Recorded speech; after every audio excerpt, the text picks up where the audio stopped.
Hello, I'm Cynthia Nickerson, and welcome to Real Wellness. This is a weekly webcast on health and wellness issues, programs, and events in Houston and surrounding communities. This week, our focus is diabetes. It is a real epidemic in Texas, and one state lawmaker knows that firsthand. I think the average person probably knows at least one person with diabetes, but right now we're approaching 10% of our population that will have diabetes at some point in the future. That's very significant, and it's also a lot more significant when you consider that the people who are dying of diabetes or having the worst complications from diabetes are by and large minority populations. A healthy body produces a hormone called insulin, which drives the glucose to the cells. However, when the body doesn't make enough insulin or the insulin is malfunctioning, all that glucose or sugar builds up in the blood instead of going into the cells. And when that happens, your cells don't function properly. That is what's taking place in the bodies of the estimated 21 million people in the U.S. with type 2 diabetes. Houston State Representative Garnett Coleman is one of them. I had very bad eating habits. I mean, I was basically, I drank, 3 shots of espresso in the morning and a mocha and smoked cigarettes. That was breakfast. Poor eating habits can lead to type 2 diabetes. Health experts say many Americans eat too much fat and too little carbohydrates and fiber and don't get enough exercise. African Americans and Hispanics have the highest risk of diabetes.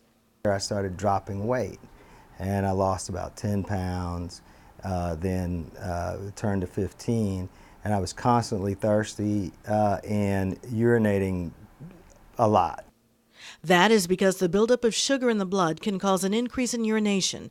When the kidneys lose glucose through urine, a large amount of water is also lost, causing dehydration. Garnett Coleman visited the doctor again and was diagnosed with type 2 diabetes. I didn't know what that meant because I wasn't feeling bad at all. Just was losing weight.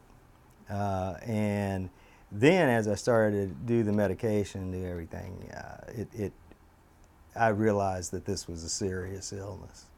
It's an overproduction of insulin, and so that the glucose, which is normally taken into the cell by the insulin, it doesn't work well. So you need to get it to work better. And the way that we do that conventionally is with medication. And there's 2 types of medication. First of all, you have the oral medication, which helps the cell, the glucose get into the cell. And then when eventually, if you don't lose weight or do better nutrition, your pancreas wears out. And the cells in the pancreas that produce insulin stop working. And then you have to go, they don't actually stop working, they slow down. So then you have to supplement with insulin. When the body is deprived of insulin, some pretty serious things can happen. Over time, the high glucose levels in the blood may damage the nerves and small blood vessels of the eyes, kidneys, heart, and predispose a person to hardening of the arteries, which can cause heart attack and stroke. The most important thing, I believe, in treating diabetes is preventing it. If we can prevent it, just because you have a family history of diabetes doesn't mean that you're going to get it. We can, with nutrition and exercise, you can keep your weight down, and then it'll never manifest. The tricky part is balancing the right amount and type of food when the body really needs it the most. Diabetics can suffer bad side effects when their blood sugar is low.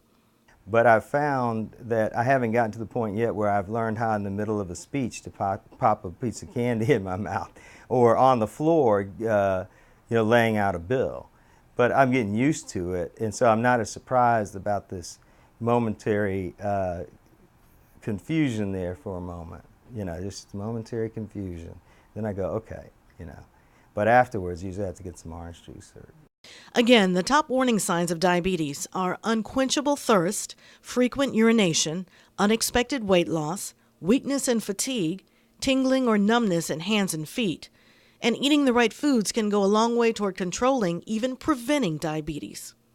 When you start hearing things like eating right, buy the right foods, you may automatically assume you have to throw out everything in your refrigerator and pantry and start over by purchasing, quote, health food.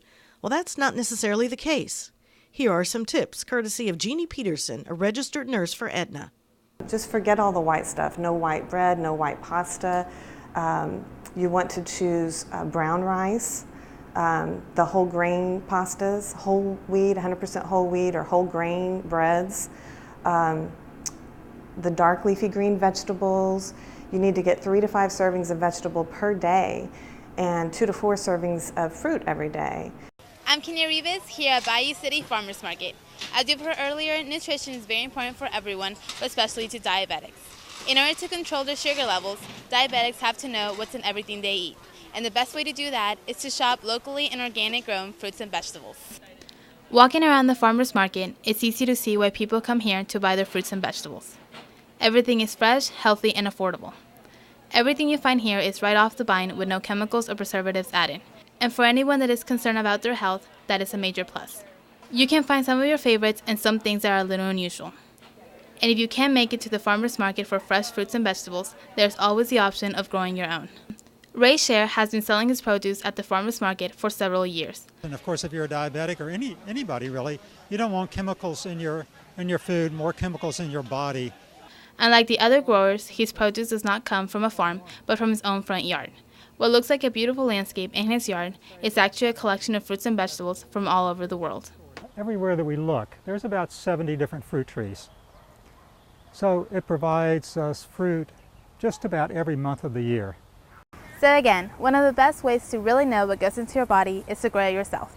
But if you can always visit a farmer's market. But remember, there's nothing better than picking it right off the tree.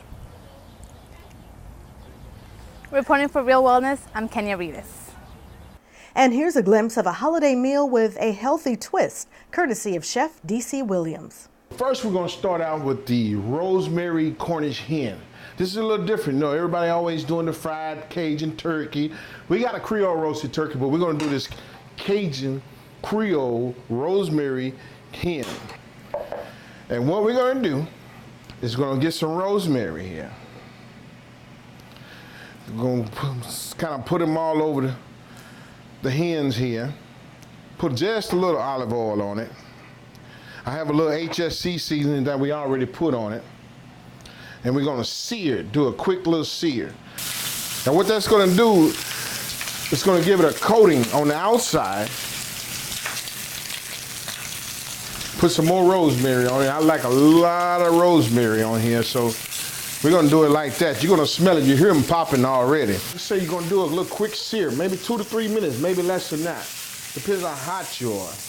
Let them turn around a little bit. I'm gonna put some more rosemary. Can't never get enough rosemary. So we're gonna take this one out.